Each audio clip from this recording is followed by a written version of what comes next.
Hi hello అందరికి నమస్తే. TDP party సిద్ధాంతాలు నచ్చి టీడీపీ పార్టీలో చేరినటువంటి వ్యక్తి జీవి రెడ్డి. పైగా చంద్రబాబు నాయుడు గారు కూడా ఏరి కోరి మరి ఇలాంటి వ్యక్తి మన పార్టీలో ఉండాలి, మన పార్టీ యొక్క వాయిస్ వినిపించాలి, ఇలాంటి వ్యక్తులైతే బాగా వినిపించగలరు, ప్రజల్లోకి బాగా వెళుతుందని చెప్పి ఆ వ్యక్తిని పార్టీలోకి తీసుకొని అధికార ప్రతినిధిగా చంద్రబాబు నాయుడు గారు చేయడం జరిగింది. సో ఈ క్రమంలో మరి వాళ్ళ అధికారంలోకి వచ్చిన తర్వాత ఆ వ్యక్తికి ఫైబర్ నెట్ కార్పొరేషన్ చైర్మన్గా కూడా ఒక పదవి కూడా ఇవ్వడం జరిగింది. సో ఈరోజు అలాంటి వ్యక్తి పార్టీకి రాజీనామా చేసి, సభ్యత్వానికి రాజీనామా చేసి, ఇచ్చినటువంటి కార్పొరేషన్ పదవికి రాజీనామా చేస్తే వెంటనే చంద్రబాబు నాయుడు గారు ఆమోదించారు అంటే మరి దీన్ని ఏ రకంగా అర్థం చేసుకోవచ్చు మనం? సో ఈ రాజీనామాకు సంబంధించి పచ్చతమ్ములు మాత్రం ఫ్రస్ట్రేషన్లో ఉన్నారు. చంద్రబాబు నాయుడు గారి నిర్ణయం కరెక్ట్ కాదు అని చెప్పి వాళ్ళ మీడియా మాత్రం కవర్ చేసే ప్రయత్నం చేస్తూ ఉంది. నానా అవస్థలు, అన్నీ ఇన్ని కాదు. పచ్చతమ్ములు చెప్పిన ప్రతిదీ కూడా చంద్రబాబు నాయుడు గారు చేయాలంటే చెయ్యరు. ఇందరికి ఒక పద్ధతి ఉంటుంది, ఒక ప్రాసెస్ ఉంటుంది, ఇష్టం వచ్చినట్టు చేయరని చెప్పి వాళ్ళ మీడియా కవర్ చేస్తూ ఉంది. ఎస్, పద్ధతి ఉంటుంది, ప్రాసెస్ ఉంటుంది. మీరు ఏదైతే ఆరోపణలు చేస్తూ ఉన్నారో ఫైబర్ నెట్కి సంబంధించి జగన్మోహన్ రెడ్డి గారు అవకతవకలు చేశారని చెప్పి, ఇదే జీవి రెడ్డి గారే అధికారం అది ఏమంటారు పదవి చేపట్టిన వెంటనే సుదీర్ఘమైనటువంటి ఒక ప్రెస్ మీట్ పెట్టి జగన్మోహన్ రెడ్డి అవకతవకలు చేశారు, ఇది ప్రక్షాళన చేయాల్సినటువంటి అవసరం ఉంది, మొత్తం నాశనం చేసి పెట్టారనే విధంగా అప్పుడు ఆయన మాట్లాడడం జరిగింది. క్షౌరం అయితే కానీ వివరం తెలియరాలేదని చెప్పి ఒక సామెత ఉంటుంది. అదే రకంగా ఇప్పుడు జీవిరెడ్డికి వివరం తెలిసి వచ్చింది. ఎందుకంటే అప్పుడు ఆయన మాట్లాడినటువంటి మాటలు, ఆయన పదవి చేపట్టిన వెంటనే మాట్లాడడం అంటే ఈజీ అనమాట. చెప్పేయడం 1,00,000 కోట్ల అవినీతి చేశాడని చెప్పడం ఈజీ, కానీ దాన్ని నిరూపించాలంటే ఒక ఎవిడెన్స్ కావాలి. న్యాయ వ్యవస్థలో అది నిరూపించబడాలంటే దానికి ఒక సాక్ష్యం ఉండాలి. అవి ఏం అవసరం లేదు. బదనాం చేసినామా లేదా, మనం చంద్రబాబు నాయుడు గారు మెప్పు పొందామా లేదా, ప్రజల్లో మనకు నచ్చినటువంటి వ్యక్తిని డ్యామేజ్ చేసామా లేదా, ఇది మనకు కావాల్సింది. సో ఆ రకంగా చేయడమే ఒక టార్గెట్గా కూటమి పార్టీలోని నాయకులు పనిగా పెట్టుకొని పనిచేస్తూ ఉంటారు. సో జీవిరెడ్డి కూడా అప్పుడు వచ్చినటువంటి కొత్తలో పదవి చేపట్టినటువంటి క్రమంలో అదే రకమైనటువంటి ఆరోపణలు చేశారు. ఆరోపణలు చేసి ఇష్టం వచ్చినట్టుగా ఇప్పుడు ఏదో చెప్తా ఉన్నారు కదా, ఆయన ప్రెస్ మీట్ పెట్టి మొన్న అధికారులు మాట వినట్లేదు, ఎండీ మాట వినట్లేదు, 400 మందికి కూర్చోబెట్టి జీతాలు ఇచ్చేస్తున్నారు, ఆర్జీవీకి వ్యూహం సినిమా విషయంలో నోటీసులు ఇస్తే దాన్ని పట్టించుకోవడం లేదు, జిఎస్టీకి సంబంధించి పట్టించుకోవడం లేదు, జగన్ గారి హయాంలో చాలా అవకతవకలు జరిగాయి, ఇది పట్టించుకోవడం లేదు, ఈ దినేష్ అనే వ్యక్తి జగన్ గారికి అనుకూలంగా పనిచేస్తూ ఉన్నారని చెప్పి చెప్తా ఉన్నారు కదా. ఎక్కడయ్యా ఇంకా జగన్ మీద ఆరోపణలు చేయడమేనా? ఎవరి హయాంలో నియమించబడ్డాడు దినేష్ అనేటువంటి వ్యక్తి?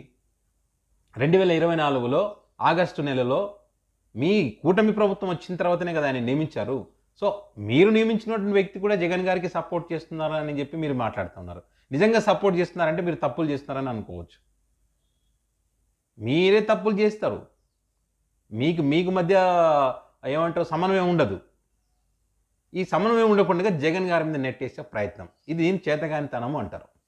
నిజంగానే జగన్ గారు తప్పు చేసి ఉంటే ఫైబర్ నెట్కి సంబంధించి వెంటనే చర్యలు తీసుకోండి, ఆధారాలు చూపెట్టండి. ఇదిగో పలానా ఆధారం, పలానా ఈ టైంలో ఈ ట్రాన్సాక్షన్ జరిగింది, ఈ రకంగా మోసం చేశారు, ఈ రకంగా ప్రజల సొమ్ము దోచుకున్నారని చెప్పి ఆధారాలు చూపించి వాళ్ళను చట్టం ముందు, న్యాయ వ్యవస్థ ముందు నిలబెట్టండి. అంతేగాని ఇష్టం వచ్చినట్టు మాట్లాడడం.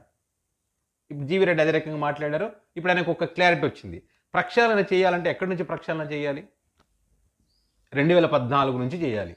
ఎందుకంటే ఫైబర్ నెట్ అనేటువంటిది అక్కడి నుంచి మొదలైంది. మరి అది కూడా జరగాలి కదా, ప్రక్షాళన జరగాలి కదా.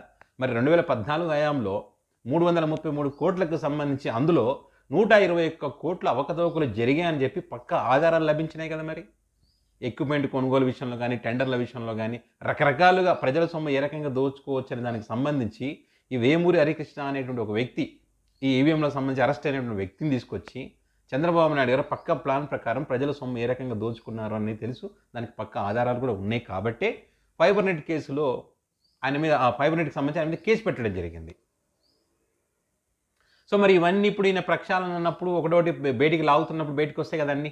దీని గురించి చర్చ జరుగుతున్నప్పుడు మన పార్టీలో ఉన్న అధికార పార్టీలు ఎవరున్నా కూడా అవన్నీ బయటికి తీయాల్సిన అవసరం ఉంటుంది కదా.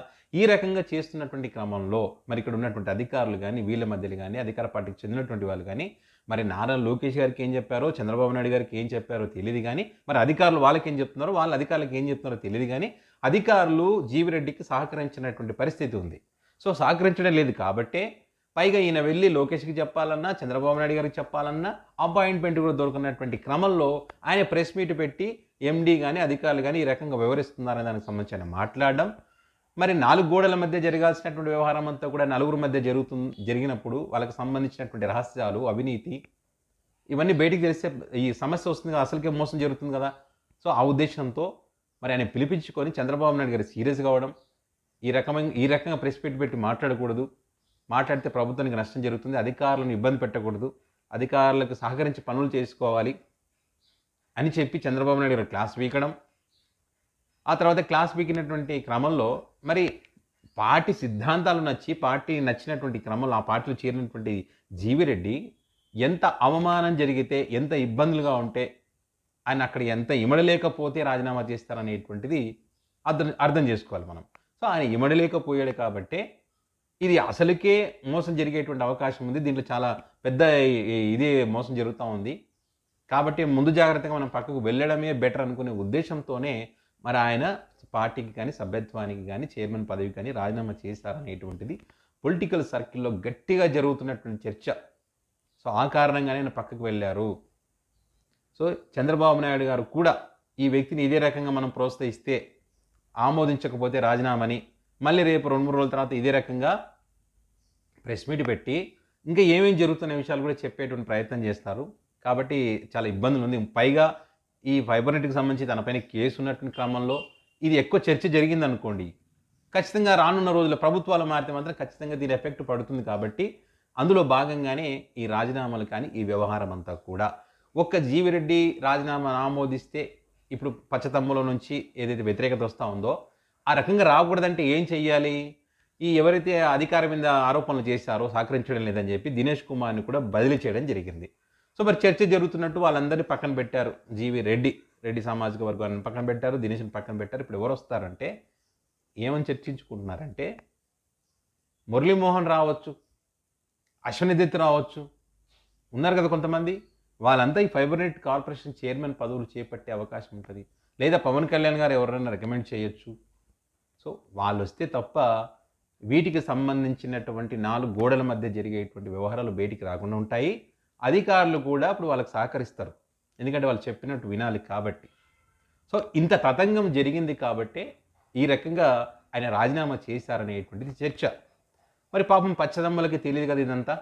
తెలియకుండా చంద్రబాబు నాయుడు గారు తప్పు చేస్తా ఉన్నారంటే చంద్రబాబు నాయుడు గారి బాధ చంద్రబాబు నాయుడు గారిది, ఆయన బాధ ఆయనకు తెలుసు. వాస్తవానికి ఫైబర్ నెట్కి సంబంధించి సంవత్సరానికి 1000 నుంచి 1500 కోట్ల రూపాయల ఆదాయం జగన్ గారి హయాంలో వచ్చింది. 190 రూపాయలకే నాణ్యమైనటువంటి నెట్ను జగన్ గారు అందించడం జరిగింది. మరి వీళ్ళు వచ్చిన తర్వాత అది లేకుండా చేయాలనే ప్రయత్నం జరుగుతూ ఉంది అనేటువంటి విషయాన్ని మరి వైసీపీ పార్టీ నాయకులు కూడా చెప్తా ఉన్నారు. ఫైబర్ నెట్ కేసులో చంద్రబాబు నాయుడు గారు నిండా మునిగి ఉన్నారు. రేపు కనుక ప్రభుత్వం మారితే ఖచ్చితంగా దానికి శిక్ష పడడం ఖాయం. అది తెలుసు కాబట్టి ముందు జాగ్రత్తగా అధికారులు ఉన్నారు కాబట్టి దాన్ని ఏ రకంగా కేసు లేకుండా చేసుకోవాలి, అసలు ఈ ఫైబర్ నెట్ వ్యవస్థనే లేకుండా చేయాలనే ఒక ఉద్దేశంతోనే చంద్రబాబు నాయుడు గారు పక్క ప్లాన్తో వెళ్తున్నారనేటువంటిది వైసీపీ పార్టీ నాయకులు చెప్తా ఉన్నారు. వీళ్ళు ఏదో చెప్తున్నట్టు 400 మంది వైసీపీకి చెందిన వాళ్ళని చెప్పి, అధికారులు వైసీపీకి చెందినటువంటి వాళ్ళని చెప్పి, ఇదంతా అబద్ధం. జస్ట్ జగన్ గారి మీద నిందలు వేయడమే. జగన్ గారు ఏదున్నా కూడా అర్హులా కాదా అనేది మాత్రమే ఆలోచించారు, వాళ్ళను అప్పుడు నియమించడం జరిగింది. అంతే తప్ప వేరే ఉద్దేశాలు ఏమీ లేవు. ఇక్కడ వీళ్ళు ఏదో ఇష్టం వచ్చినట్టుగా మాట్లాడి అభాండాలు వేయాలని ఒక ప్రయత్నం అయితే చేశారు. కానీ నిజంగా అదే జరిగి ఉంటే కనుక చర్యలు తీసుకోవచ్చు, వాళ్ళందరినీ తొలగించవచ్చు. ఎందుకు తొలగించలేకపోయారు? మీ కూటమిలో మీరు కూటమి వచ్చిన తర్వాత నేను నియమించినటువంటి అధికారి మీరే ఉన్నారు కదా, ఎందుకు తొలగించలేదు మరి అంటే ఏం లేదు కాబట్టి తొలగించలేకపోయారు.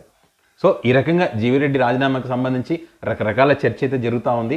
భవిష్యత్తులో కూడా జీవిరెడ్డి మరి దీనికి సంబంధించి నాకు ఎంత అవమానం జరిగింది, ఎందుకు రాజీనామా చేయాల్సి వచ్చింది, పార్టీ సిద్ధాంతాలు నచ్చి నేను చేరిన క్రమంలో ఈరోజు మరి ఈ అవమానం జరగడానికి కారణాలేంటి, దీని వెనక ఎవరెవరు ఉన్నారు ఏందనేది మరి ఆయన మీడియా ముందుకు వచ్చి సుదీర్ఘంగా ఏమన్నా గతంలో చైర్మన్ పదవి చేపట్టినప్పుడు మాట్లాడారు కదా, ఆ రకంగా మాట్లాడతారా లేకపోతే అధికారంలో ఉన్నారు కాబట్టి వాళ్ళు మనకెందుకు లేని సైలెంట్గా ఉంటారని మాత్రం చూడాలి. ఆయన రాజీనామా జీవిరెడ్డికి నష్టం అయితే ఉండకపోవచ్చు, కానీ చంద్రబాబు నాయుడు గారికి మాత్రం నష్టం కలిగించేటువంటి విషయం. పార్టీ క్యాడర్లో కూడా కొంత వ్యతిరేకత వస్తున్నటువంటి పరిస్థితి. దానికి ఎగ్జాంపుల్స్ వాళ్ళ మీడియాలో జరుగుతున్న డిబేట్లే, వాళ్ళ పత్రికలో వచ్చినట్టు కథనాలే, వాళ్ళ సోషల్ మీడియా వేదికగా తెలుగు తమ్ముళ్ళు చేసుకుంటున్నట్టు ఒక డిస్కర్షనే. ఇంతకన్నా మనం కొత్తగా సృష్టించేది చెప్పేది ఏం ఉండదు. వాళ్ళు మాట్లాడుకున్నటువంటి పరిస్థితే ఉంది. దీనివల్ల నష్టం జరుగుతూ ఉంది అని చెప్పి. సో ఎవరేమనుకున్నా ఏదేమైనా కూడా ఈ వీడియో చూసినటువంటి వారు మీ అమూల్యమైనటువంటి అభిప్రాయాన్ని కామెంట్ రూపంలో పెట్టండి. చంద్రబాబు నాయుడు గారు వెంటనే ఎందుకు ఆమోదం తెలిపారు రాజీనామాకు సంబంధించి? మరి జీవి రెడ్డి గారు రానున్న రోజులు దీనికి సంబంధించి ఏమైనా విషయాలు చెప్పేటువంటి అవకాశం ఉంటుందా ఉండదా అనే విషయాన్ని కామెంట్ రూపంలో పెట్టండి.